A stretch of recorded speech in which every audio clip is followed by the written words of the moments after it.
Luckily for me, my mission is not an impossible one, because clearly I can't prove to you that Lucifer was an alpha draconian reptilian genetic engineer. You're going to just have to take my word for it, okay? I'm not asking you to sign some document that says that you believe it. I'm not asking you to give me some money because you believe it. It's just, you're going to have to accept it in order to enjoy the presentation. And the thing is, I'm of the belief that when you tell someone the truth about what's really going on, part of them is always like, ooh, yeah. Even if they want to resist it, they say, I don't like that, I don't agree with it, it makes me feel uncomfortable, it makes me angry. It's like a virus, it's in your mind, you can't get it out. And one day, you're going to be like, oh, you're going to have a different framework where someone will say something, you'll see something, you'll be like, that sounds exactly what Damien was talking about. Maybe I should think some more about it. And this is how it goes. Another thing that helps me out a lot when dealing with the credibility issue is that one of the targeted demographics for this book is Rh negative individuals. See, Rh negative individuals might be only 15% of the world population, but what percentage of the population do you think they are at this event? It's higher than that. A lot of you here are Rh negative. Half of you have probably been abducted. You talk about it all the time. So you should be paying attention. And you're also going to be a lot more open to this information, even though you may have been digesting a whole lot of what I would call nonsense for the last 15, 20 years in the local New Age bookshops.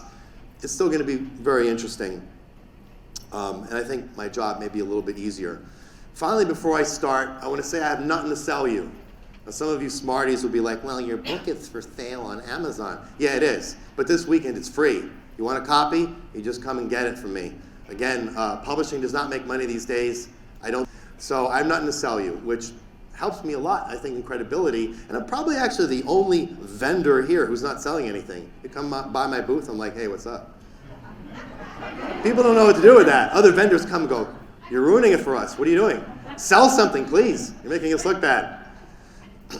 Another thing I want to state is that I don't represent any human religion whatsoever, nor am I trying to create another one. I will be talking about the Divine Father, the Creator. I will be talking about goddesses. I will be talking about a lot of elements which you will see in religions on this planet, but I have no interest in any human religions. I'm not trying to create another one. I say that because a lot of times someone will write a book and reveal a certain amount of truth because they want to win your confidence so then they can take advantage of you, create a cult, do something like this. I have no interest in this. When it comes to religion, people can believe whatever they want. I do not care. However, we should remember that religion is an artificial impediment to direct communication with your Creator, the Divine Father. If you were to pray to your Creator and talk to Him, nothing's going to stop you from doing that. It's not like, oh, sorry, you're not part of religion, you can't pray to me.